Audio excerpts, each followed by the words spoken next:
Welcome this brand new Monday morning to Breakfast Central. We hope you had a very good weekend.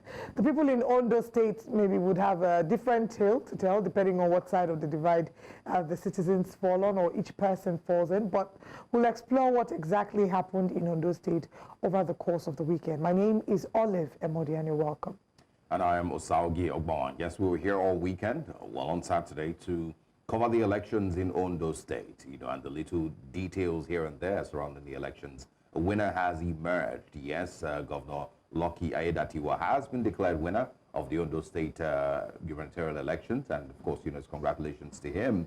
We will be exploring further details on the Ondo State elections in the course of the program today. Remember to be a part of it by simply tweeting at News Central TV. Let us know your thoughts on these conversations. And of course, if you're watching us online on YouTube, remember to leave a comment. Thank you very much for joining us this morning for the next 2 hours. Over the weekend, there was also very interesting stories that emerged, like the vice president saying that the economy will grow in leaps and bounds next year. And this, of course, has brought up many reactions. It's pretty much the same thing with many other economic analysts, or a few other economic analysts who have said pretty much the same thing, had the same projections that the economy will grow in leaps and bounds. If you remember, Bismarck Rewane had quoted the Nigerian economy to improve greatly in 2023 and, of course, into 2024, but that failed. He had another projection, which also came with the same reaction, which is, of course, saying that it will improve in 2025. The issue with this is that the Nigerian government or the vice president, when he makes a statement like this, doesn't really state, any necessary economic details. There's no facts, there's no data driven facts, to show why the Nigerian economy will improve. There's nothing that is being done different with the Nigerian economy, with our budgeting, with our investments, with our projections that show that the Nigerian economy will improve. It's really just, vibes and faith and, positive thinking. It's mostly just pessimism, or optimism, I beg your pardon, with regards to the Nigerian economy. And that's mostly why the Nigerian people have reacted the way that they have with, the statement from the vice president. And we're asking pretty much the same questions this morning. What are the details? What are the facts, that he's using to have this projection? What, has he been able to analyze, that makes him believe that the Nigerian economy will improve greatly not just improve greatly, but improve in leaps and bounds next year? And, my challenge, like I've always stated, really is that what we find is that 4 years goes by pretty fast. And what Nigerian governments mostly do, and that's on the federal and on the state level, is really just continue to use these types of statements to buy time. You can't just buy, 6 extra months of waiting, and buy an extra year of waiting. The NNPC will tell you that the refineries are going to be up and running, at the end of the year, or in August, or, in March. And it's really just buying more time. And when we get to that time, they give another projection and give you another 6 months. Just wait a little, another 6 months. And before you know it, 4 years is over. And you realize that absolutely nothing has improved. And significantly, lives have become worse. All right. Anyway, and I hear you when it comes to not knowing exactly what this will mean in terms of the data that drives these predictions of the economy improving in leaps and bounds by 2024 or 2025.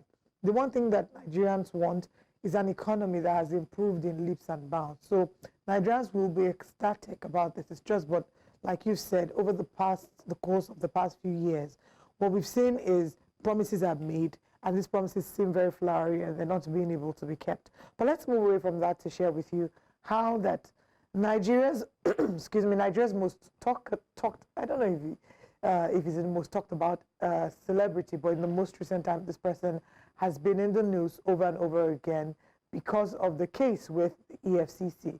Idris Okuneye, popularly known as Bobrisky, has sued the EFCC and the National Assembly, demanding 1.2 billion naira in damages.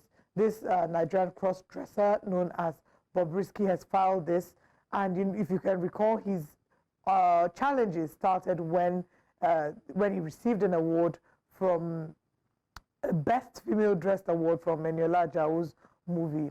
and he has now sued the EFCC and National Assembly for violating, Bobrisky's rights, stating that, Bobrisky has been harassed in a way and to ensure that they're deterred from being harassed further. It's really just a show of shame what's happened between the EFCC and Bobrisky. First of all, with the voice notes that came out, it feels like it's some form of entertainment that Nigerians have enjoyed and Nigerians, have held on to. Because, for example, you would hear the cases, and that's not to in any way make excuses for Bobrisky, but the one thing that you will hear is one thing that comes to mind easily is how, what's his name, Kogi State Governor is still at large, with the EFCC declaring him wanted, quote unquote. Yeah. And over and over again, we're hearing cases of them saying they're appearing in court and he's not there. And it really makes light of the work that the EFCC is doing to fight against corruption. And one asks, what really is the ulterior motive? What is the underlying story behind Bobrisky and the EFCC, and why do they have such a strong drive to arrest and imprison Bobrisky? What is the issue? If they do have facts and evidence, go take this person to court. I mean, yes, it's a matter that has been in court, and ensure that it follows due process and that this person faces whatever they need to face. But justice should not be selective, is what is the sentiment that we get from a number of Nigerians regarding this case. Yeah, I mean, everyone is familiar. I believe everyone is familiar with, the foundation of this case, where it all started from.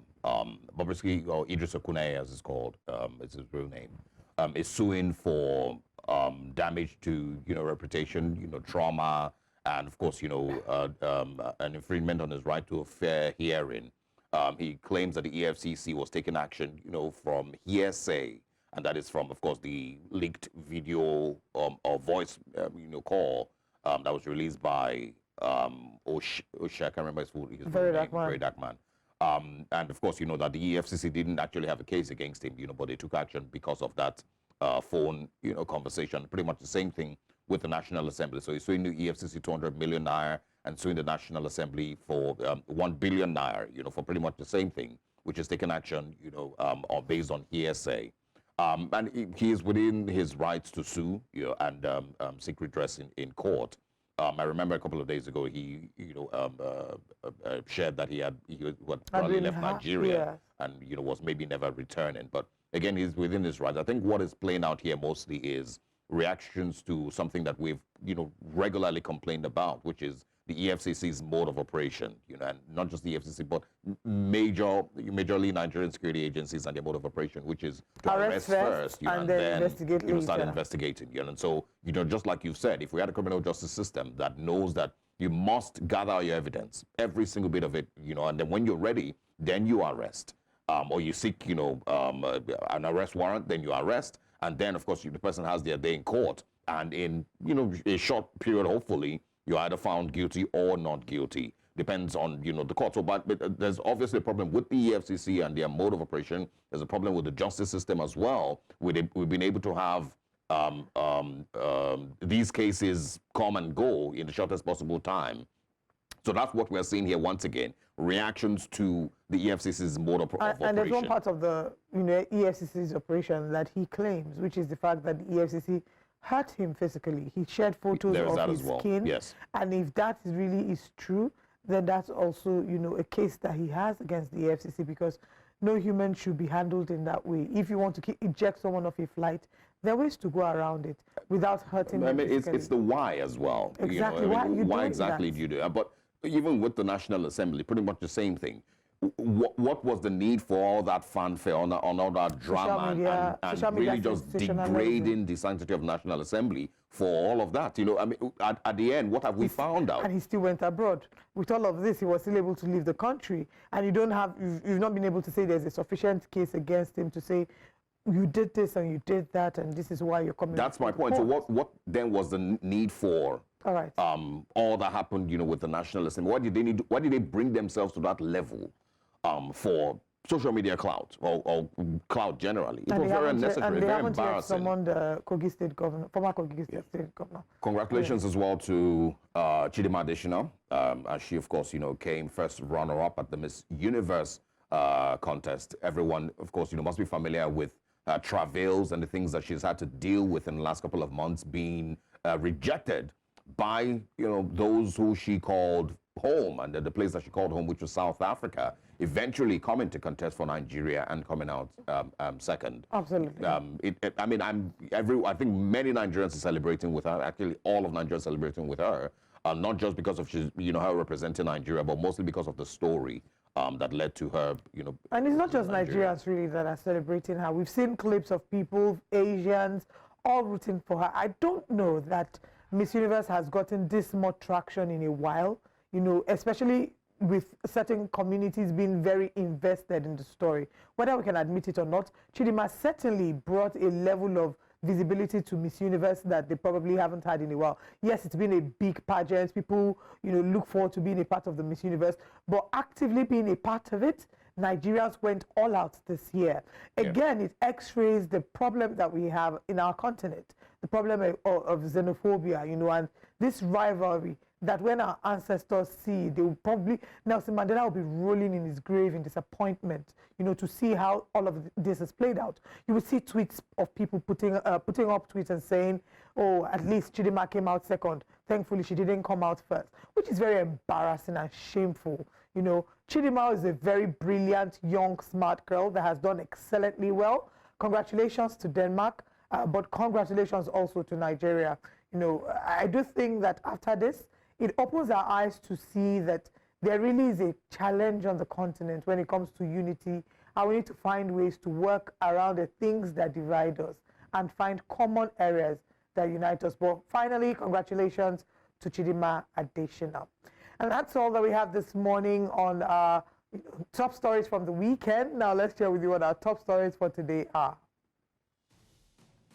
Today on Breakfast Central, Ondo decides 2024. INEC declares APC's Aiyedatiwa winner.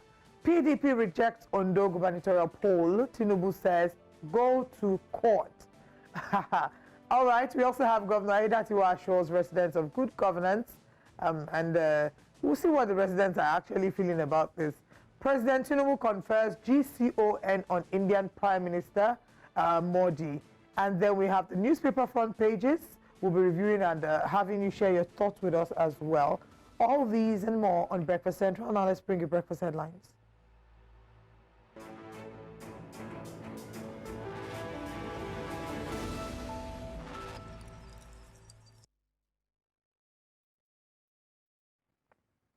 Welcome once again. Now let's get into breakfast headlines. We begin by telling you that President Bola Tinubu on Sunday departed Abuja for Rio de Janeiro, Brazil, to attend the 19th G20 Leaders Summit on November 18th and 19th, hosted by President Luiz Inácio Lula da Silva. The summit gathers leaders of the world's largest economies to discuss global challenges under the theme, Building a Just World and a Sustainable Planet. Nigeria and India have strengthened their partnership, pledging collaboration in economic development, defense, healthcare, and food security. During Indian Prime Minister Narendra Modi's visit to Abuja, he and President Bola Tinubu discussed counterterrorism, maritime security, and trade. They agreed on measures to combat piracy and enhance naval cooperation. India reaffirmed support for Nigeria's defense modernization and highlighted over $14 billion in Indian investments targeting energy, telecommunications, and industrial sectors. Meanwhile, President Bola Tinubu has bestowed Nigeria's Grand Commander of the Order of the Niger, GCON, on Indian Prime Minister Narendra Modi during a bilateral meeting at the presidential villa, Abuja. The honor conferred on Sunday recognizes Modi's leadership and deepens ties between the two nations. Tinubu praised Modi's commitment to democratic values and his historic electoral successes in India's complex society. The president said, Nigeria values its relationship with India and seeks to strengthen this partnership for mutual benefit. The meeting is part of Modi's state visit aimed at fostering collaboration between the two countries. To election matters, the Independent National Electoral Commission INEC has declared Governor Lucky Aiyedatiwa of the All Progressives Congress APC as the winner of the Saturday governorship election in Ondo State. Adetshina was declared winner after polling the highest number of votes in the election. The incumbent governor battled Ajayi Bola of the People's Democratic Party, Olorunfemi Festus of the Labour Party, and Abbas Mimiko of the Zenith Labour Party, ZLP, among others in Saturday's poll. Still on election matters, the Ogun State Independent Electoral Commission, OGCEC, has announced the result of the 2024 local government chairmanship and councillorship elections, with the All Progressives Congress, APC, securing victories in all 20 local government areas and 236 wards across the state. The results were declared by OGCEC chairman, Mr. Babatunde Oshibodu, during a live broadcast from the commission's headquarters in Abeokuta. And that's all on Breakfast Headlines. Let's now head back to Breakfast Central and get into our top stories. I am Osarogie, Obonmwan.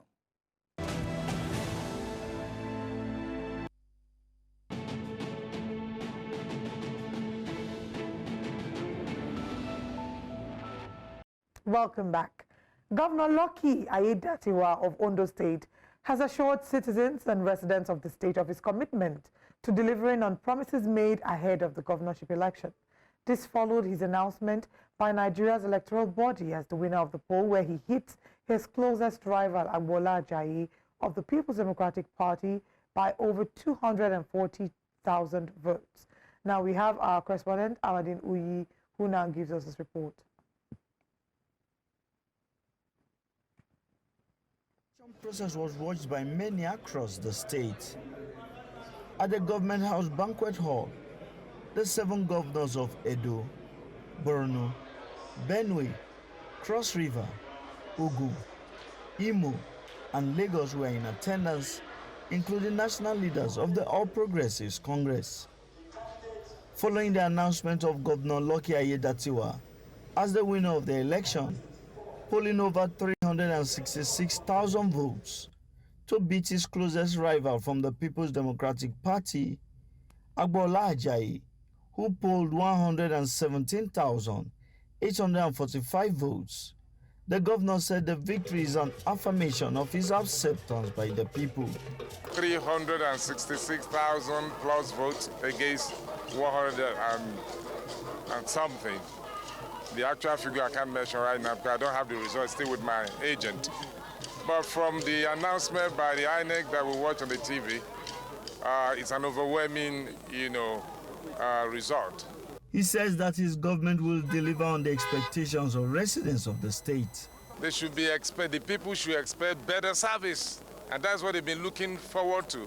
Because I campaigned across the entire 18 local governments, the only candidate that went through or campaigned or traversed the entire 18 local government, not just the capital city of the local government, all communities, almost all the communities, we visited them, we see the roads. Some others in attendance expressed their view of the entire process, leading to the victory of the governor. This is one of the best elections INEC has ever conducted. Despite the teething challenges before the election, INEC has proved to us that it can conduct a free, fair, and credible election. Since yesterday, people of Ondo State have been jubilating, dancing, and right here you can see, even behind me, you can see the noise. So we need not even discuss that because it is so clear. This is an expression of overwhelming love for the governor. It's an expression of confidence on the performance and the capability of the governor to deliver to the people of the state. It's a proof of his sterling character and behavior. With elections now over, jubilations have erupted in several areas of the state. Many of the residents will be looking forward to receiving the dividends of good governance and democracy from the ruling party. In Ondo State for News Central, I am Amadin Uyi. Still staying in Ondo State, the National Publicity Secretary of the PDP, Debo Ologunagba, disclosed in a statement issued in Abuja on Sunday that the incumbent governor of Ondo State, Lucky Aiyedatiwa, won the election fraudulently. However, the ruling All Progressives Congress said the opposition party has a reputation for ripping into the APC and INEC when it loses. Adetshina was declared the winner by the electoral umpire after winning the 18 local government areas in the state. Now, the former deputy governor emerged winner of the contest after polling 366,781 votes to defeat Bola of the People's Democratic Party, who raked in 117,845 votes. President Bola Tinubu, in his congratulatory message to Adetshina, said that aggrieved parties should seek redress in court and not take laws into their hands. And this morning we're joined by our correspondent, Emodi, who's in Ondo State this morning. Good morning, Emodi. Thanks, of course. I know you had a very tough weekend, but I believe it's finally over now. So tell us, about reactions to Governor Adetshina's victory in Ondo State, and what's the state like this morning?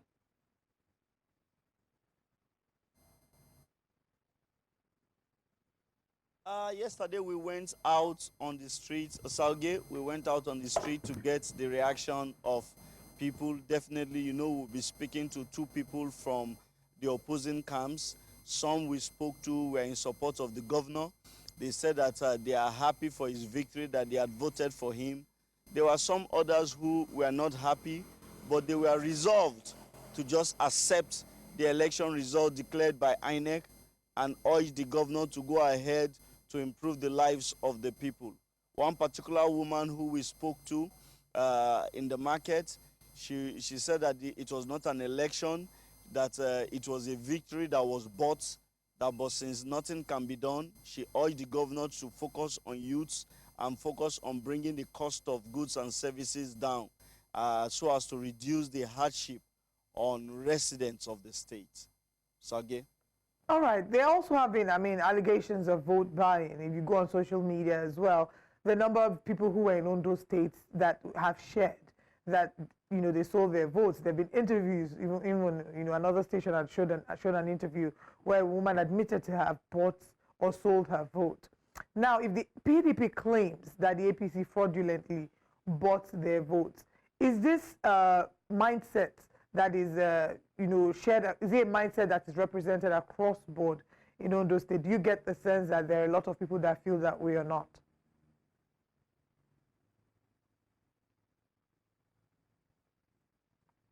Olive, you must understand that the harsh reality is that vote buying has come to stay in our elections. Because every day we go out, carry our cameras, we are looking for people who are involved in vote buying. The EFCC and anti-graft agencies, they deploy their personnel on ground to be able to curb the incidents. But this still happens. And the truth about the matter is that it's not just one party that is involved. Almost all the major parties are usually involved in the act. And then when a winner emerges, you see one person crying that there was widespread vote trading during the polls. But when you investigate further, you find out that in certain areas where they hold sway, they also involved in the practice. As it is now, we should be bothered because it is clear that our intelligence agencies, our security agencies, our anti-graft agencies are unable to stop this trend. Yes, there will be accusations, but I bet you when we go on to the next off-cycle election, these same allegations will still crop up, will still be raised. People were involved in vote trading, vote buying, vote selling. That is why I said it's a harsh reality, and it seems that our agencies responsible to stop it are powerless to stop it. Yeah, aside vote buying, because I followed the elections on Saturday, and there was also a report of violence, even if very minimal. But are there other issues that the electoral process also suffered on Saturday, aside vote buying? Was the report of violence, was it widespread enough to be significant? And, were there other things that also occurred, that would put a dent on the credibility of the elections carried out by INEC?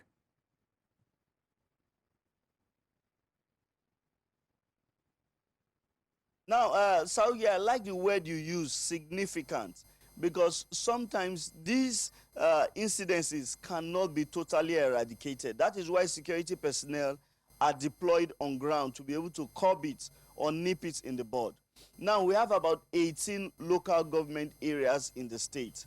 The question we ask, out of 18 local government areas, how many local government areas did we hear of violence? We only heard of the incidents in Idonre.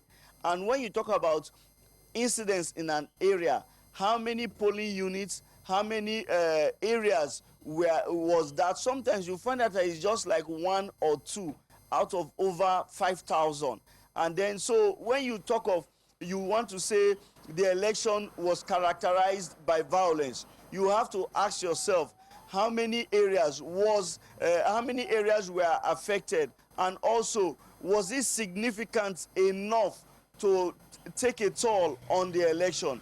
I don't think so, because if you are talking about 18 local government areas, and out of 18 local government areas, you have not more than 1 or 2 out of 18. And even in the 1 or 2, you cannot mention more than 3 or 4 just polling units, where you have over 10,000 polling units. Then you know that it was not significant enough to mar the election or affect the outcome of the election. And the INEC guideline is clear.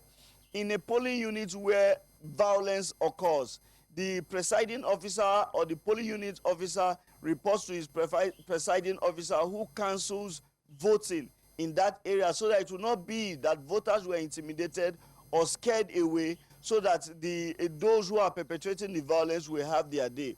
So for me, being on ground, covering how many local government areas, I was at the Niger area, covering, there was not one incidence of violence. In fact, you would be surprised that all of them, they came out to vote. At the voting queues, they were all happy with themselves, but they understood that they had a task, and that was to vote their candidates. So if I would give my assessment as somebody who was on ground, I would say that based on the incidences recorded, we can say the poll was not only affected, could not be influenced by violence, but the poll was largely peaceful. Okay, I think another thing that I've seen, Yaga Africa have said that, you know, there was a low voter turnout. In their actual words, they said they speak on low interest in Ondo election. From what you witnessed, would you say there was significant turnout at the polls?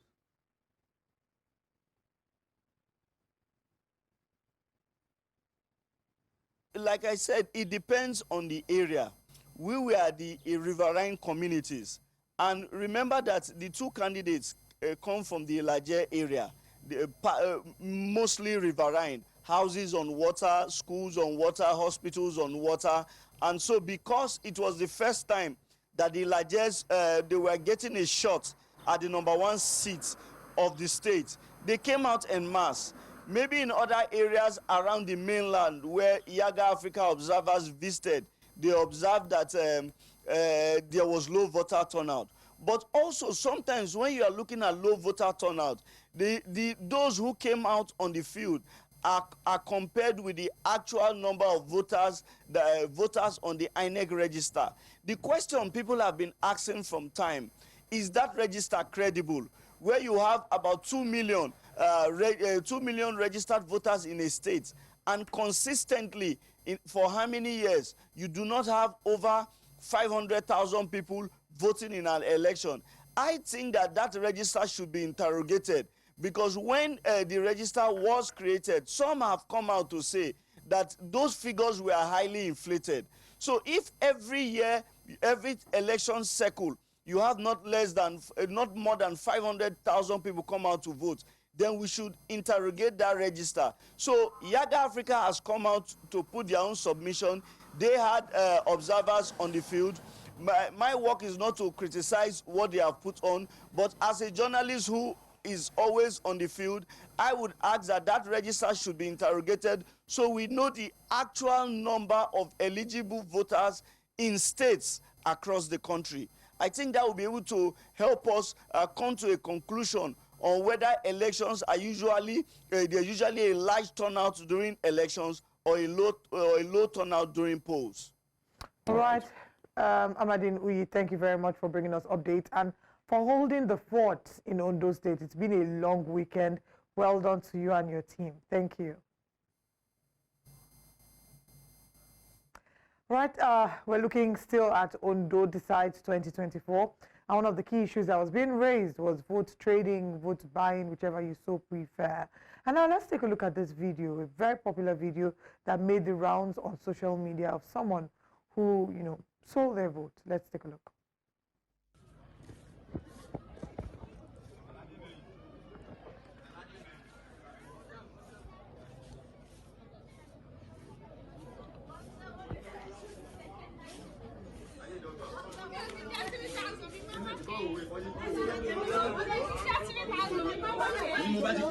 Good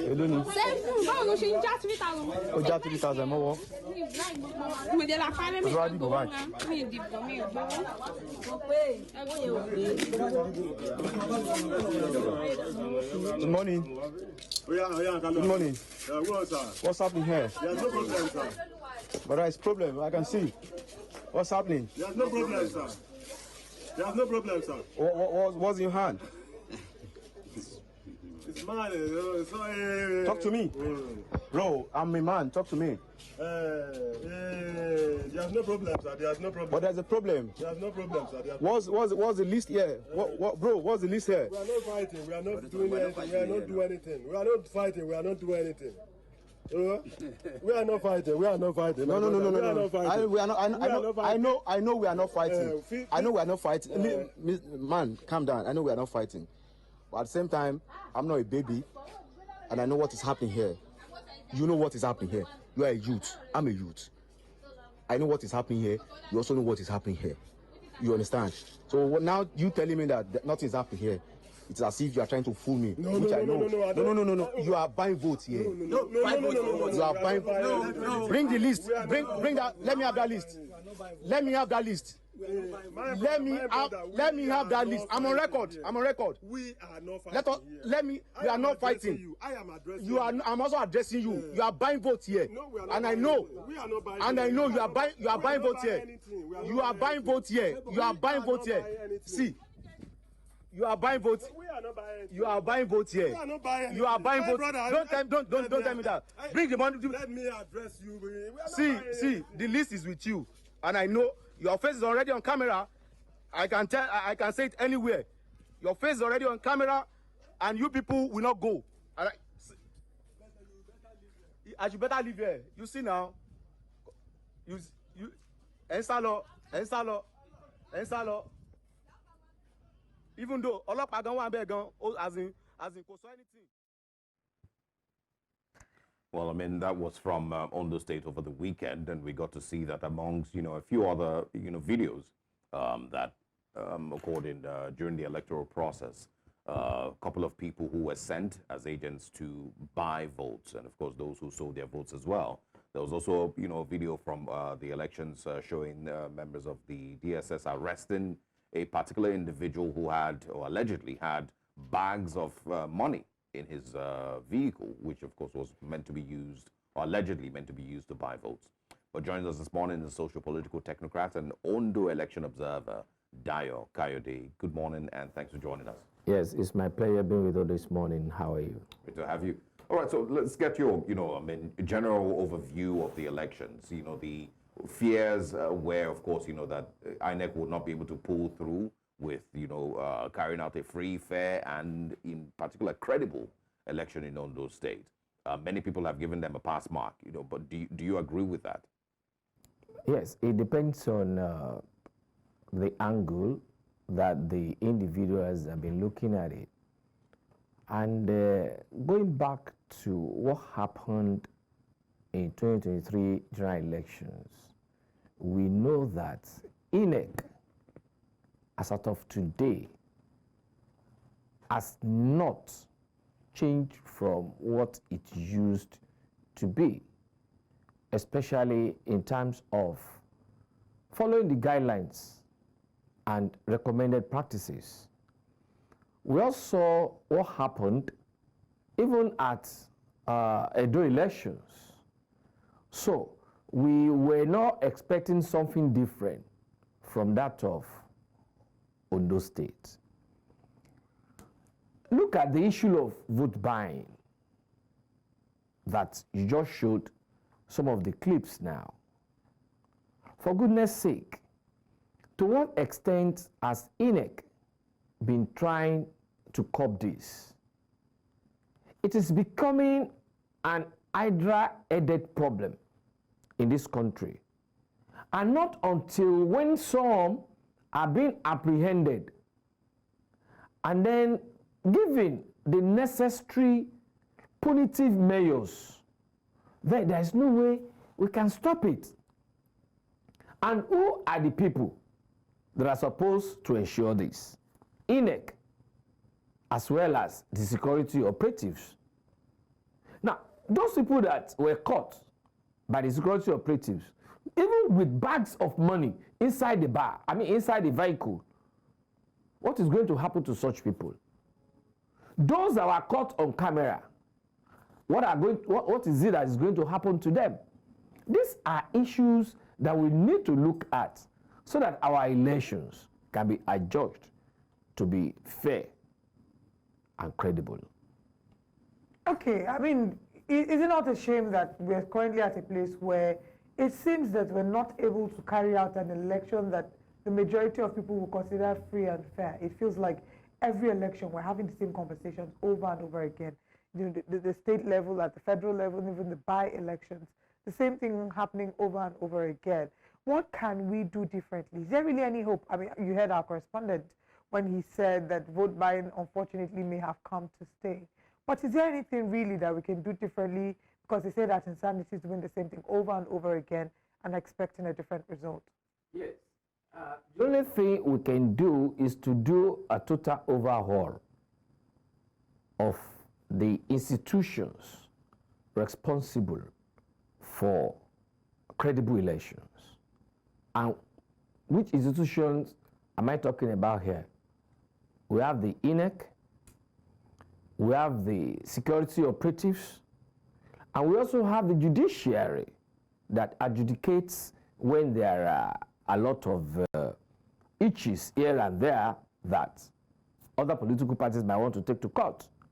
So not until when all these institutions are being overhauled, being allowed to be independent, and then being allowed to act according to the stipulated rules and guidelines.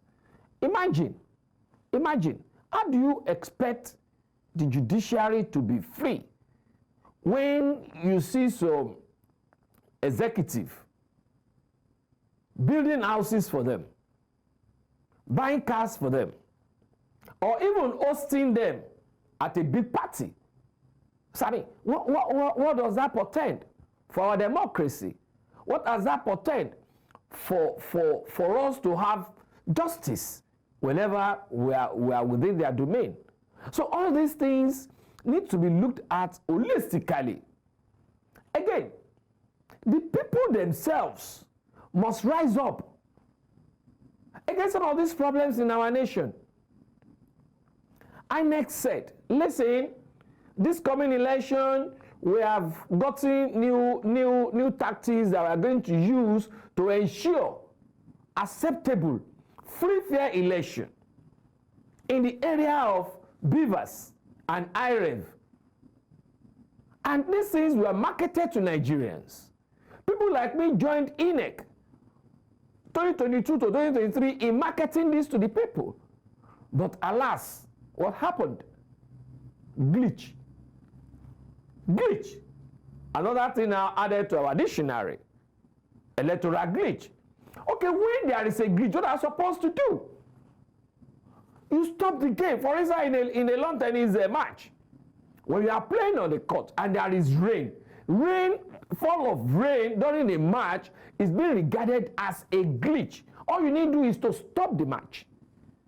After the rain, the rules is if it's a hard court, you clean the water off the hard court before play commences. But what did we see during the last election? There was a glitch. So, okay, let us go, let us resolve the glitches and that. But did you resolve the glitch? No. Look at what happened in Edo election. To the extent that even the INEC chairman came out to apologize to Nigerians. Was that apology enough? Or for you to go back and review what has happened and then let people know that their vote will count. Look at the kind of vote apathy we had in Ondo State this last election. How many people collected voters card? Over 1 million plus. Not less than 1.6 million. How many people voted? Not up to 500,000. Look at that high rate of voter apathy. So the people need to rise up themselves against injustices in all these electoral issues in Nigeria. Yeah. As much as they do, they also need to not partake in, the same injustice, and breaking of the electoral laws. It is same Nigerians who were willing to sell their votes. It's the same Nigerians who were given bags of cash. Yes, definitely, they will sell their vote because the government of today has institutionalized poverty as a kind of an instrument against the people. People are now hungry. You know how many unemployment you know the kind of employment rate we have now? Do you know the inflationary rates? How many people were working pre 2023? How many people are working now? Look at all the mega industries that has left Nigeria. People are hungry. And they know that because people are hungry, they will need something to survive. Look at what this guy said in America, Elon Musk. After the election, he said, listen, for you to have good democracy, reasonable people that are well fed are supposed to be taking decisions. Reasonable people that are well fed are supposed to be taking decisions, because these are people that will take decisions without compromising the ideology that they set out to pursue. Yeah, but does this mean that we've gotten to the level of hunger and poverty that all morals are thrown out the window? Because yes, I understand the poverty aspect of it, but normally there should be, as a human being, as a citizen, there's certain things that the average Nigerian should be able to say no to, because this is morally wrong. It is a betrayal of your country. It's a betrayal of your electoral process, and we should be able to say as people that this particular thing we would not partake in it. And so, are you saying that we've gotten to that level of poverty that all those morals are thrown out the window because people just need to eat? Yes. Let me point out two things to you here. In Yoruba, they will say, "Ibiki wonu, koro mi wobe." There is no way stomach will develop, a hungry stomach will develop here. A hungry man will never listen to anything other than to first of all eat, and that's the issue. That's number one. Number two, the educated elite, the so-called sincere political elite, should now stand up to assist the people, one way or the other, to survive, so that they can be well educated and enlightened to their civic responsibilities, and for them to be able to know the effects on the society when you sell your vote for mere peanuts. So those are the two things that Nigerians should work upon now. No doubt about that. People must be well fed, and people must be educated. If those things are out, for goodness sake, look at all those Western world. That is why they were able to have or institutionalize credible election. Because feeding, accommodation, clothing, they are the least that their citizens can think of. The least. So the moment those things are out of place, you will see people responding accordingly when it comes to election issues in Nigeria. Well, I mean, it really is a very sad part, a very technical place that we found ourselves, because there are some that would argue that, well, the politicians are stealing the money anyway, so they would rather collect the money and decide to go ahead and vote who they want to vote, because they're dealing with great levels of poverty, and that's not to in any way make excuses. But we have to face what the reality is. People are poor and they need to eat. And like you've mentioned, politicians have weaponized poverty, and they're using poverty as a tool. It's not just poverty, it's religion, it's tribal differences and the likes. So, we've talked about, you said earlier that citizens need to rise up and, demand for better. And I'd like to ask what ways we can encourage citizens to rise up. What are the ways that you would encourage citizen engagement? It said that the office of the citizen is the highest office of the land. So how are the big ways and the small ways that we can institutionalize change in our electoral system? Yes, you see, there's no doubt about it that so many of us, we are trying as much as possible to do our own thing in a smaller part. All right? But now, those of us that are trying to get people in line towards ideological democracy, all right, should come together and then do a bigger one to encourage Nigerians towards understanding that the 10,000, the 50,000, even 100,000 given to you today to vote for party A or party B cannot sustain you for more than maximum 2 months. Then after the 2 months, where do you go from there? And imagine, those people that have given you that money, they are not for that Christmas. No. They are not from Freetown. And there is nothing free in Freetown. They will definitely get this money back in funds. So what I'm saying in essence is, so many of us need to come together, join hands together, pool resources and efforts together to ensure that Nigerians are being educated towards ideological democracy, towards their civic rights, duties, and obligations, towards understanding that it is only when you vote credible representatives into political office that can ensure the kind of meaningful living that we are expecting.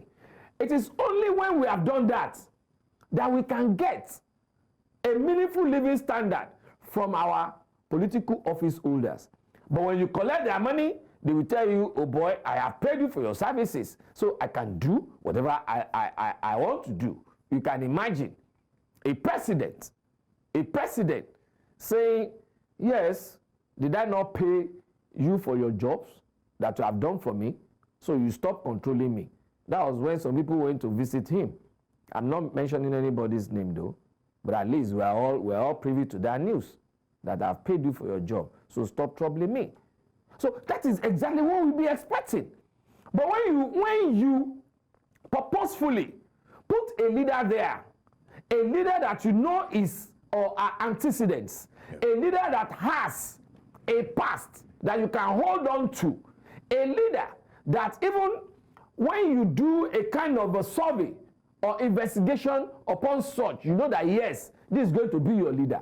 And you have made him to understand your needs and aspirations, your expectations from him. When he gets there, definitely such a leader will serve you aright. Yeah, I mean, that's also, dependent on having the institutions of government that are used to checkmate these leaders and, be able to eject them from office if, the people say so.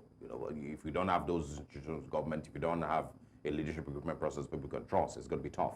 But let's quickly just also talk about, what the job is ahead for Governor Loke Aiyedatiwa. He has, the next 4 years to lead Ondo State and the people of Ondo State. What are your expectations of him?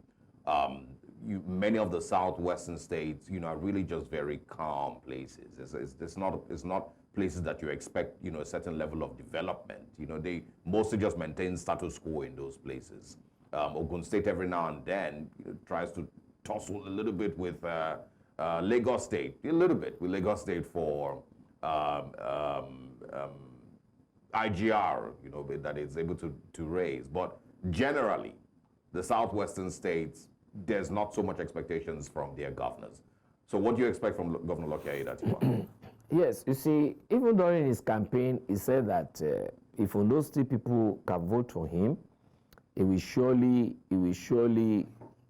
pay them the recently signed minimum wage, which to me I see as a kind of not too good an omen for the people of Ondo State.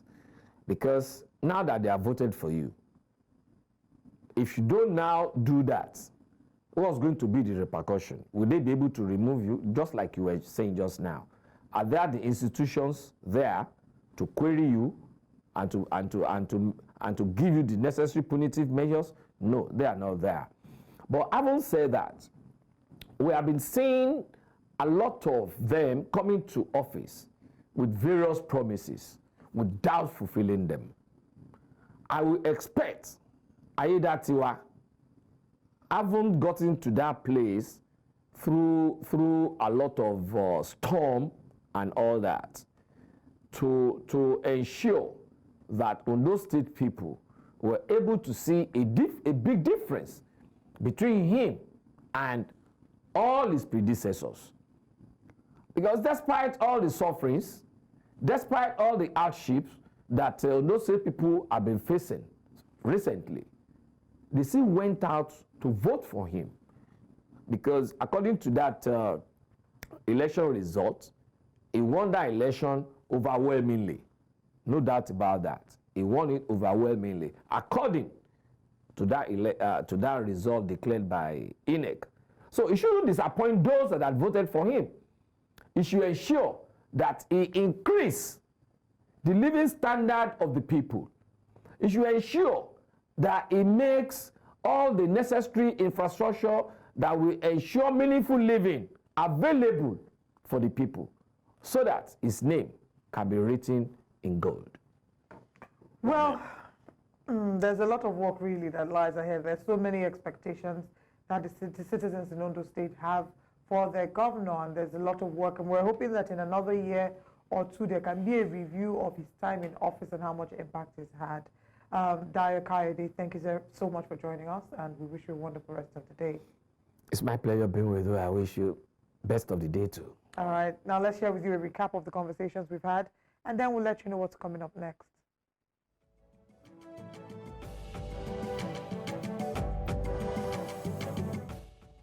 Aiyedatiwa winner. We're, of course, reviewing the conversations around the elections. Still on the elections, INEC, well, declares Aiyedatiwa winner. PDP rejects Ondo gubernatorial poll as President Tinubu says to go to court and not take laws into your hands. Governor Aiyedatiwa assures residents of good governance. We're going to be looking at what exactly that means. What does good governance mean for Ondo State? But that's not all this morning. I'll share with you what's coming up next. Coming up next, President Tinubu confers GCON on Indian Prime Minister Narendra Modi. We review the newspaper front pages as we do every morning, and we'll open the phone lines. And Osarogie brings you Which Way Nigeria. Osarogie, not Sonny Kusun.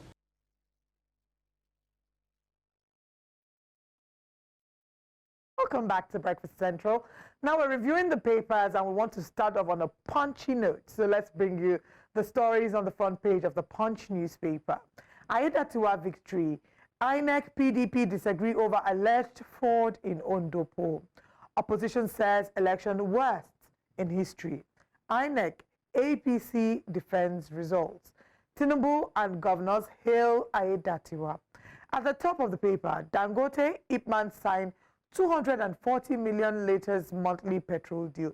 Yay! At this point, I want to start dancing, and rolling on the ground, because it's been a long time coming, the Dangote and Ipman back and forth.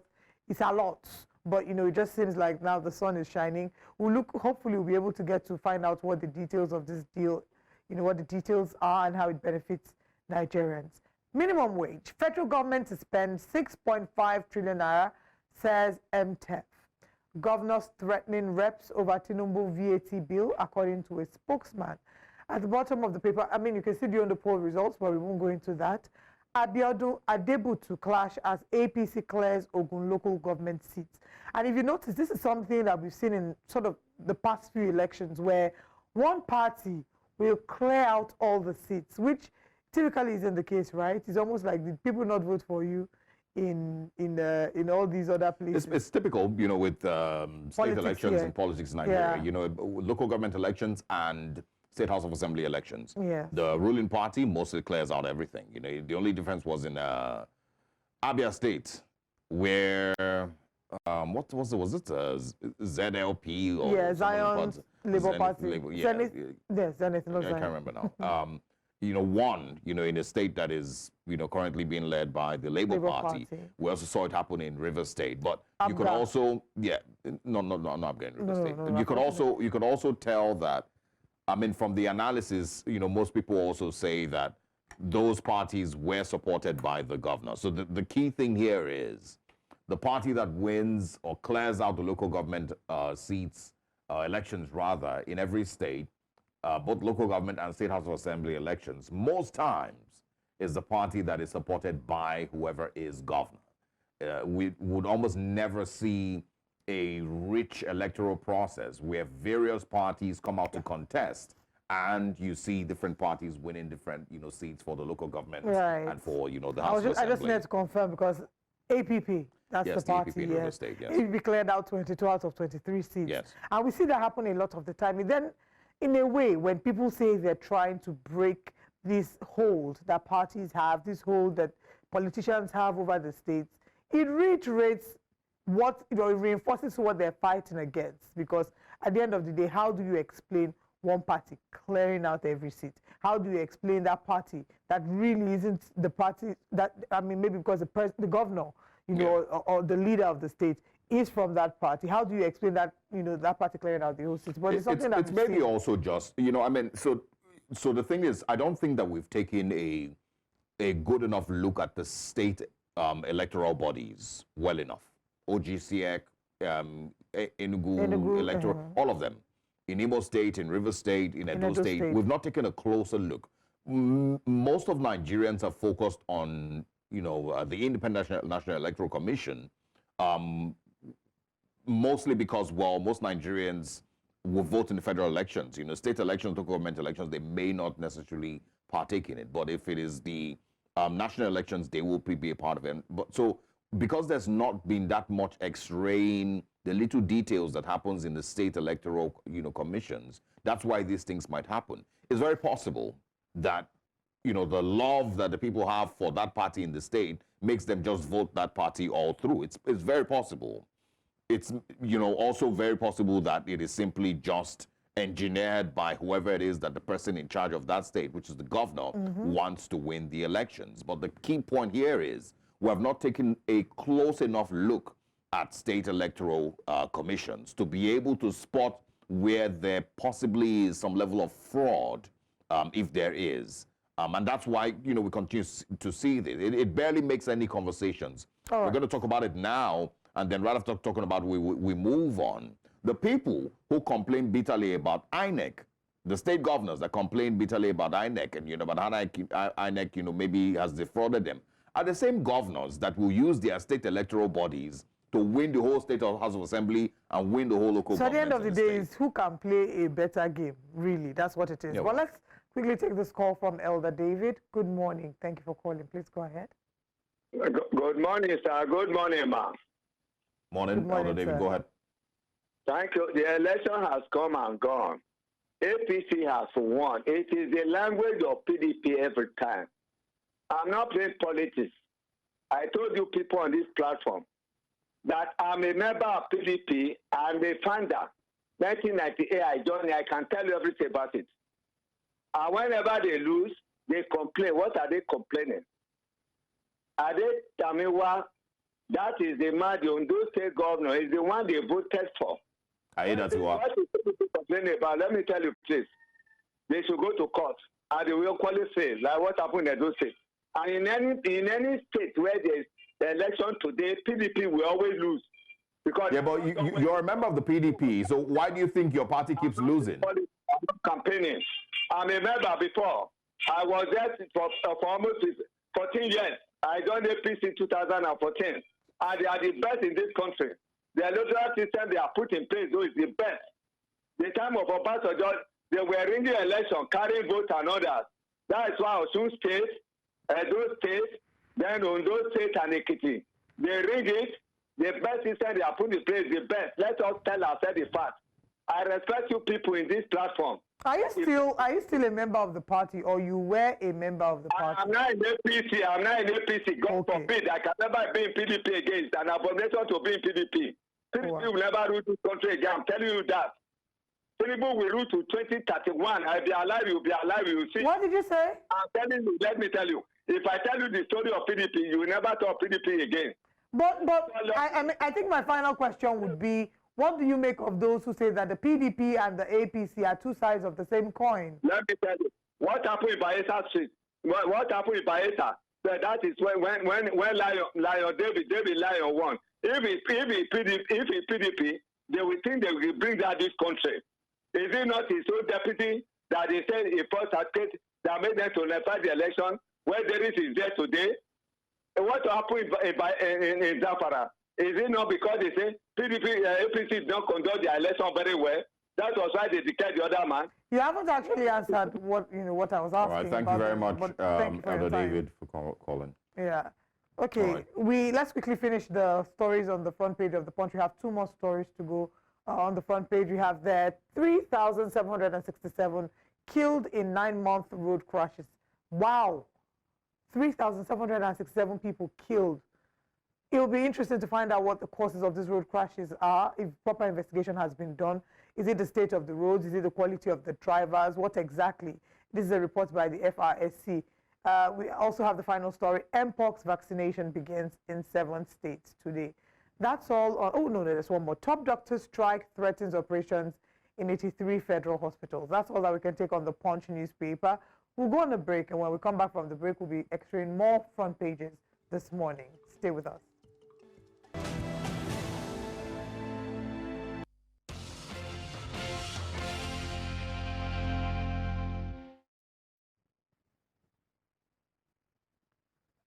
Welcome back, and now we're, of course, continuing with the newspapers this morning. We're joined by Dr. John, who's going to be extracting these papers with us. But let's get into the Vanguard newspapers. This morning on the Vanguard, Ondo State, how APC's Aiyedatiwa flawed PDP's Ajayi and others. Discordant tunes trail APC's World Congress in Rivers. Inflation trend overruns federal government's target to cross 35% by year end. Many people, have obviously said that Nigeria's inflation is definitely not 34 or 35%. It's way more than that.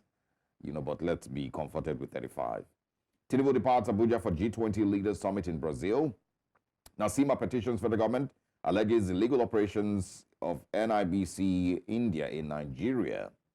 Sokoto farmers to federal government intensify efforts to flush out Lakrowa terrorists. Nigeria, India to boost economic, defense, health, and food security ties. And of course, court stops NBC from imposing fines and sanctions on broadcast stations. Those are the stories on the Vanguard. I think on this day, newspapers will quickly just throw that in. This Nigeria, beg your pardon, says here, Ondo, how Aiyedatiwa of APC knocked out PDP's Bola to clinch gubernatorial ticket. Nigeria and India reinforce strategic partnership as Tinubu confers GCON on Modi. 3,767 killed and 22,000 others injured in auto crashes nationwide. Lagos residents worry as onion price rise by 50%. All right, let's quickly bring in Dr. John, who's looking like a referee this morning. He's about to, what's the word? What does the referee do? He's about to stand as an umpire between Aiyedatiwa, PDP and APC. All right. Thank you so much. So let's quickly get your analysis on the elections. Those who said that it had, its flaws. There's those who also said that INEC, did a pretty decent job this time. The flaws were not significant enough to dent the credibility of the elections. And then also, what is the job set, for Governor Aiyedatiwa going forward? Okay, so I have to be very, very clear. I have been a principal part of the election from the very beginning to what happened on Saturday. And I must confess to you that what happened on Saturday was the decision of the people, but the result of it may not be their desire. And because at every point in time, heavily votes were bought. At least I was around town and I saw it firsthand. In fact, we had actually, today Monday, 8 a.m., we had given instruction to an agency to actually go back to Ondo State to understudy so that we can know the percentage of people who voted and did not sell their vote. And I tell you that they may not be more than 1%. Virtually, wow. Yes, they may not be more than 1%. It's as if the people have decided that they were going to cash out this time. You know, we have this communal mentality of everybody wanting to get their share of the national cake. And because of bad governance over the years, people have come to the conclusion that the only way to actually get the politician to pay them for whatever thing is to actually collect money from them on the day of election. Unfortunately, this has also denied credible people an opportunity to actually, even when they get to the ballot, to be able to be known by the people or have an opportunity to lead their respective states. So, to be clear, the people decided that they were going to go for the money. They went for the money, but I only pray that at the end of the day, the winner has actually been announced. I only pray that at the end of the day, the people will be the ultimate winner, because like I said, I do not want to hear complaint from anybody who actually participated in the process that was heavily. In fact, this is the first time, and I just want to be as plain as possible, that votes, one vote cast will go as high as 20,000, 15,000 in some areas, and majority of the places for 10,000. And that does not mean that perhaps the other party did not buy, but what really happened is that it was on the table, negotiation happened, and the sellers went for the highest bidder. That's very, very heartbreaking. I mean, the initial reports that we had didn't state how widespread the vote trading was. You know, it felt like it was just in a few, polling units, and that's it. But from your, experience and what you witnessed, it seems to be much worse than that. We would, dig deeper, but we're running, out of time. I want you to speak on Governor Lucky Aiyedatiwa. Is there a lot of expectations, from him for Ondo State, or is Ondo State just meant to just, exist? And governors just come in and out and maintain status quo, not change anything. Governor Akeredolu, of course, had his critics, before he passed. So what do you expect from Governor Aiyedatiwa? Oh, it's just, as we have seen, it's just a better life for the people. It's quite saddening that as we speak now, Ondo State is not different from the Nigeria situation, where there's hunger in the land and all of that. But again, I had repeatedly said it, that our governors can do more than they are presently doing across board, because on every soil you step on in Nigeria today, it actually belongs to a state government. Instead of having to put our eyes up there always, we know that the economic policy will be made at the level of the federal government, but the gains always come to the state, and the state must develop the ingenuity to be able to translate this gain that they have to the gain for the people. And what do I mean? For the first time, before Akeredolu passed on, our allocation was hovering around 7 billion. But now Governor Lucky Aiyedatiwa had access to good money. In some cases, he had access to up to 12 billion naira every month. So we just expect, as good people of Ondo State, I think we just expect him to be the kind of governor that will be able to wipe tears from the faces of the people. And it is not like the Yorubas will say. They say the wisdom required to live in a house is actually more than the one required to build a house. So now he's been declared, I don't know whether they are going to court, but after the back and forth, I think the people just expect him to sit down and be able to translate the prosperity of their state to their personal prosperity. Wow, I mean, it's really just a lot that is expected from the state governor, a lot that is expected from the citizens as well. Earlier, we're speaking with our guest who was talking about vote buying, and our correspondent had said, unfortunately, that vote buying had come to stay. And it's really a concern to see how, even though we have poverty, and right now we can't fight that off, and it's been weaponized, to find that we can still be able to achieve, what we want, regardless of the challenges that we're facing as a country. But let's move to another paper. Let's still look this morning at the front page of the Vanguard newspaper. All right? On the front page of the Vanguard there, yes, it's talking a lot about Ondo, but then let's talk about... I think we can quickly just pick on the before Asu, you have something else. Yeah, the visit of Narendra Modi to Nigeria. And the conferment. Exactly, as GCON. There's, of course, a few people who mentioned, of course, Nigeria-India ties and, the relevance of our ties to India, the conferment of GCON, and, of course, the BRICS committee, which, of course, there's rumors that Nigeria might also be, like they say, being toasted, to join BRICS if possible. It will now become BRICS N. BRICS. Oh, BRICS no. No, it will be BRICS. The N will be before the C.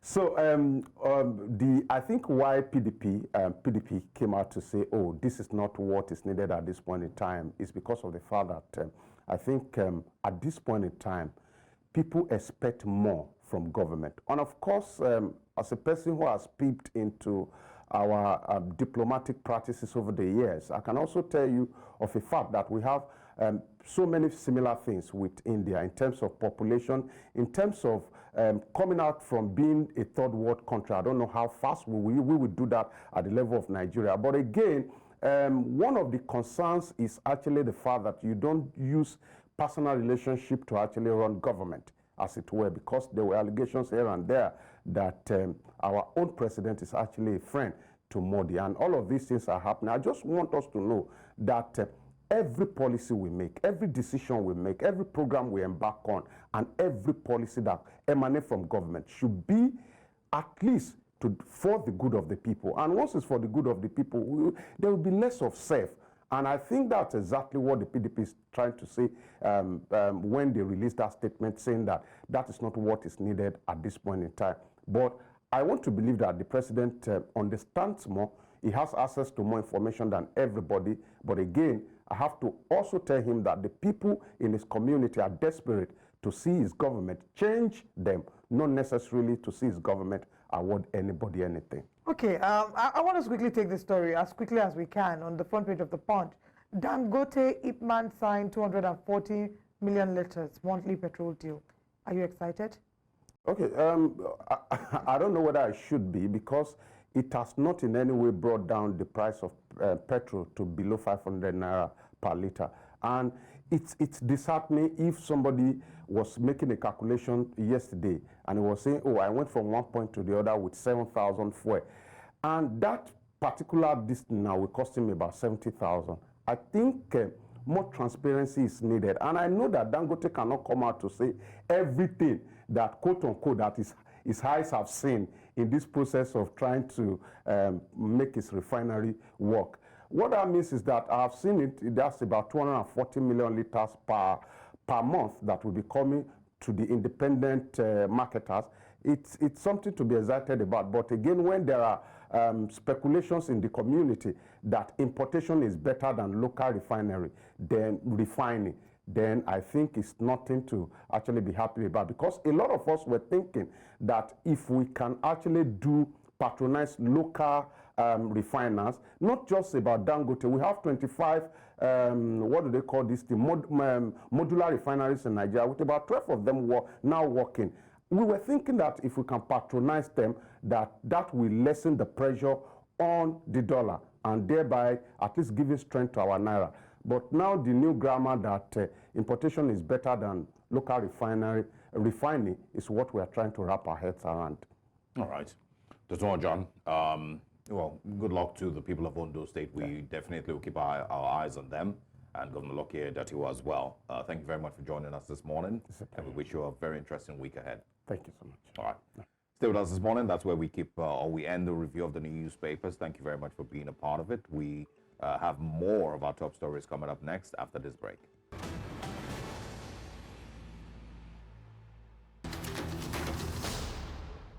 Ladies and gentlemen, listen, this morning's monologue is mostly just a rant, or me just venting along with 200 million other Nigerians. Today, one egg is 250 to 300 naira. Just one egg. A few years ago, one egg was selling 30 to 50 naira. A bag of rice was about 8,000 naira, and today it is above 100,000 naira. In 2014, Nigeria had a GDP of about $574 billion, and today it is estimated to be slightly above $200 billion. And this is just, what, 9 years? Your government has lied again and again about plans to fix Nigeria's refineries, but again and again, they have failed. Your former Minister for Aviation is still accused of stealing billions of naira. One governor is playing hide and seek with the EFCC. A new terror group, Lakorawa, has emerged in Sokoto and Kebbi states. Again, one egg is 250 to 300 naira. Now, what they tell you is that all of this is either because the economy was already in shambles or that the previous administration was just grossly incompetent. But I will argue that what Nigeria has been dealt with in the last decade should not just be described as incompetence and just washed away as, oh well, just incompetent governance, but a crime against the Nigerian people. This level of mismanagement is not far from criminal. The fact that certain people just rode into power and completely destroyed our economy, and today these same people are at home, enjoying peace and quiet, it is painful. And again, it should be seen as borderline criminal against the Nigerian people. In 2014, Nigeria was not paradise. Nobody says it was. But still, nothing defends this type of economic destruction in just a decade. This is not just mere incompetence. I would once again argue that it should be seen as almost criminal or a crime against the Nigerian people. Nigerians have had to flee to random countries across Europe, to Cyprus, to Canada, to the UK, even to the Middle East. All the way to Australia, you would find Nigerians. The mass exodus became even much worse from 2015 till date. Thousands are still trying to leave Nigeria. Countries are making adjustments to their visa laws to either accommodate or restrict more Nigerians from their countries. And all of this for what? What was the crime that Nigerians committed? Simply voting in a government into office. That's the crime. And today, economic analysts will tell you that inflation is definitely not 34%, as we are told, but maybe as high as 200, even 300% or more. Nigerians don't feel safer. Healthcare is not better. Our institutions are almost completely destroyed. Our judges are frolicking freely with politicians. Petrol is above 1,000 naira. Our borders are still porous. Customs officials are regularly being accused of collaborating with smugglers. Electoral integrity is at its lowest. There's practically no aspect of Nigeria that we can say has significantly improved. And again, what is the crime that Nigerians committed as a people to deserve this level of depletion in our institutions and in our economy in just 9 years? These people practically ruined your country.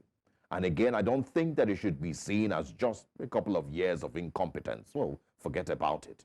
To completely destroy the lives and living conditions of a people like this should be seen as a crime against the Nigerian people.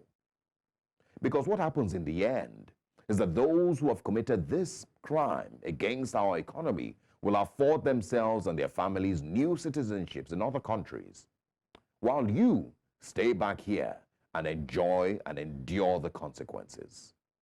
Good morning, Nigerians. I'm privileged to formally present His Excellency Mr. Narendra Modi, Honorable Prime Minister of India, for the conferment of Grand Commander of the Order GCON.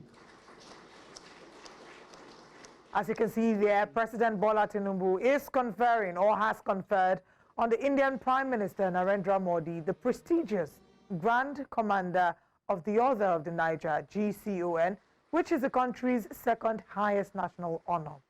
The Indian Prime Minister, who visited Aso Villa, is currently in Nigeria for a visit and also to seek bilateral economic ties with Nigeria. While together, both leaders spoke on bilateral activities, some delegation-level talks, as well as exchange of memoranda of understanding. Ladies and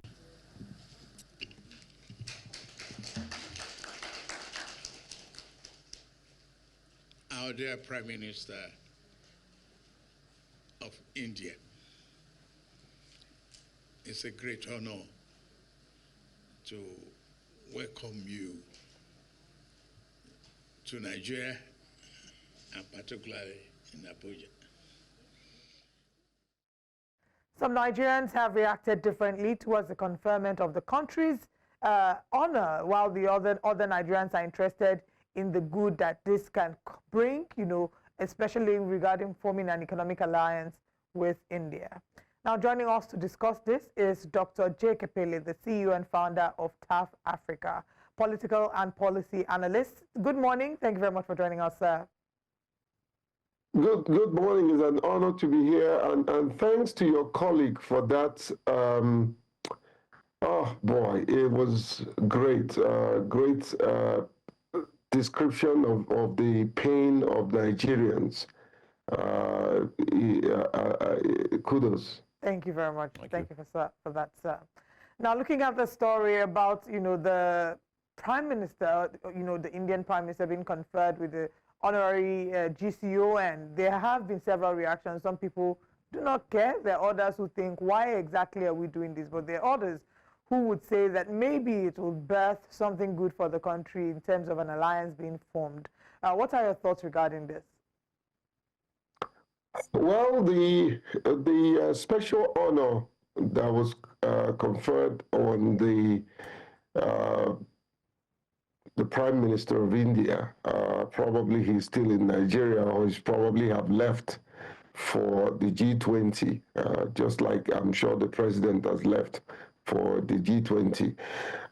It is a remarkable gesture and recognition that he is the second that have received that kind of honor.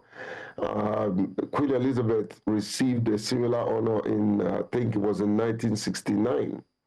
The Grand Commander of the Order of Niger, GCON. It is a great honor that is done on the visiting Prime Minister, but it underscores the high esteem. It underscores the high esteem that the country places on the Prime Minister. But then it also has its own economic and social benefits, which in the cost of time I can highlight. I don't think it's a bad idea, but we need to capitalize on that and reap the benefits of the bilateral relationship, diplomatic relationship between Nigeria and India. There's a whole lot we can get out of that if we maximize it and follow through. The problem is, I'm careful when I use my phrase, follow through, because oftentimes we follow up and give up. But we need to follow through on most of the good dividends of this visit and the relationship that we have with India. It has a future implication because there is a far-reaching and potential benefits that we can derive from this visit, taking into consideration the trajectory of Nigerian-Indian relationship. Some of the issues that I think this government should look at and pursue are things like increased investment, enhanced security corporations, and stronger collective voices on the global stage, or what they call the Global South, are some of the key benefits that both nations can stand to gain. You know, we can continue the conversation, and I would like to pinpoint some of the key areas that both presidents had touched on. Cultural and educational exchange, and I can go deeper when you ask your preceding question. Health and medical cooperation, environmental sustainability, trade and investment. These are some of the points. The issue of diplomatic and strategic alliance, especially the geopolitical cooperation, supporting each other in international forums and all that. There's a whole lot that yeah, I mean, this visit you can go ahead and flesh it yeah. out. You can go ahead and flesh it out a little bit, you know, because I think that's the key thing that many people are trying to understand. What is the value of these bilateral relationships that we're going to have with India? What are the things that Nigeria can benefit? So please expand a little bit further on what you think is possible between Narendra Modi and President Tinubu. And of course, you know, also throw in your thoughts, you know, on the BRICS angle. India, of course, you know, has joined the BRICS unit, along with Brazil and Russia and South Africa. So let us know exactly what Nigeria-India relationships can benefit Nigeria, in what ways in particular. And, you know, is Nigeria even set up to be able to reap those benefits? I think I'll look at it from four dimensions, and hopefully time will allow me, because I did some intense research and to find out what actually we can benefit from this relationship and how we can pursue it. Number one is to deepen security cooperation. Deepening security cooperation. Both leaders express a shared commitment, you know, to strengthen security cooperation, particularly in maritime security, counterterrorism, and intelligence sharing. You know, this is very important to our country if we must overcome the menace of insecurity and counter-terrorism. I think that this collaboration can address the increased security threats in the Indian Ocean and Gulf of Guinea. Both leaders touched on this and took a deeper dive, even in the signing of the memorandum. The second is to boost economic ties. I mean, you said it aptly in what looks like crying for the economy that is in comatose, you know. And so the visit will focus on enhancing economic and trade relations with a particular emphasis on sectors such as defense, energy, technology, and trade. I think I would like to talk a little bit about technology. India has really benefited from the technology and innovation.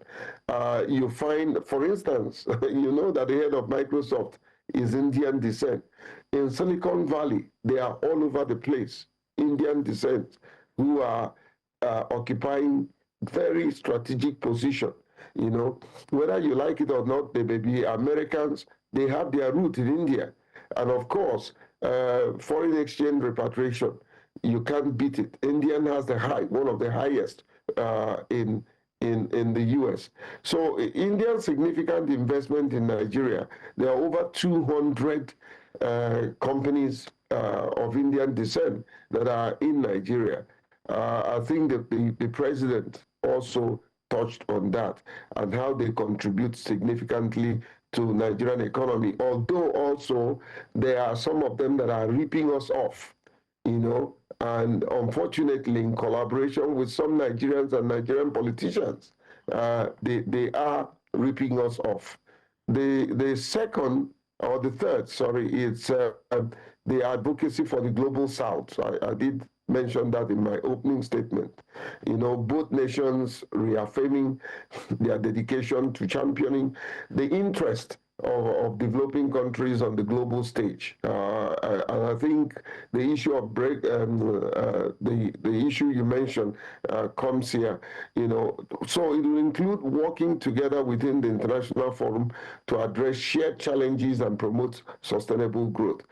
Of course, we saw, we've talked about the honor that was done on him and the significance, but let me also talk about the issue that I mentioned that is of interest to Nigeria, which is cultural and educational exchange.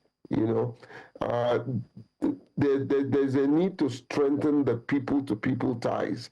The visit should emphasize cultural and educational exchange, including increasing scholarship for Nigerian students in India university and promoting cultural programs to foster mutual understanding and goodwill. Let me talk a little bit more on technology and innovation. So this collaboration on technology and innovation, particularly in digital infrastructure and startups, should be of immense benefit to us because it can drive up technological advancement and create new opportunity for young entrepreneurs in Nigeria. Yeah, but apologies.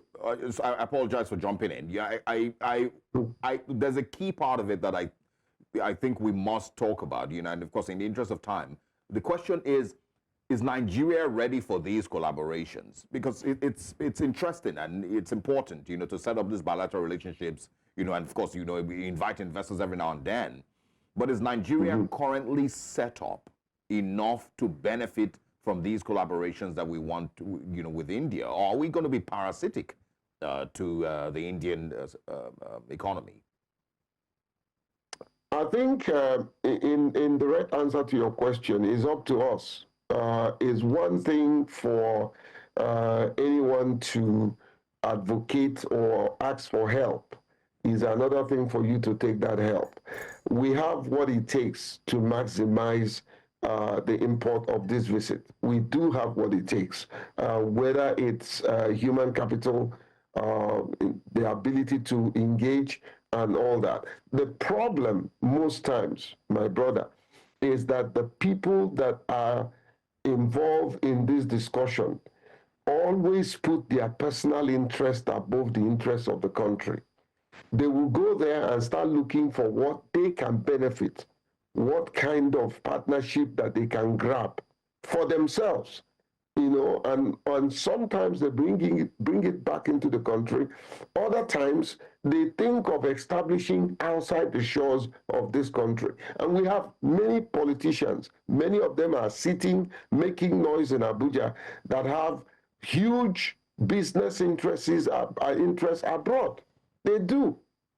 They have huge investment abroad. You know, they are prepared to put their money outside the shores of the country than to invest it in the country. Yeah. So the question is not whether we are set up infrastructure-wise, we are set up. Human capital, we are set up. We have the setup. The enthusiasm we do have. It's just sometimes the patriotism that we need to drive in terms of driving home these benefits and bringing it back home for the betterment of poor and most vulnerable Nigerians. At the end of the day, that is the problem. Yep. At the end of the day, you know, we just have to figure out a way to make sure that it's beneficial to the country, but that also we have something to offer. Dr. J.K. Pele, thank you so much for joining us this morning. It's always a pleasure to have you on the show. We look forward to having you very soon as well. Thank you for joining us today. Thank you. Well, the only way we can get them and hold them accountable is when people like you and when people like my brother, who made that passionate economic plea this morning, if we keep talking about it, I mean, you don't need to know what happened during the election in Ondo. I'm still in Akure. Yeah. You don't need to happen. We have so commercialized the democratic process, and it's hurting the democratic structure. I am so ashamed the way and manner politicians were trading votes in Ondo. Right. It's appalling. It is really appalling and sad, and thank you very much for that charge. We will not stop talking about it. We wish you a wonderful, wonderful rest of the day. And, you know, that's where we draw the curtain on today's show. Thank you so much for your time with us. This is how we've started the week, and we hope that you'll be with us all through the week, 7 a.m. to 9 a.m. every day. We'll see you again tomorrow. I am Olive Emodi. And I am Osarogie Obonmwan. See you tomorrow.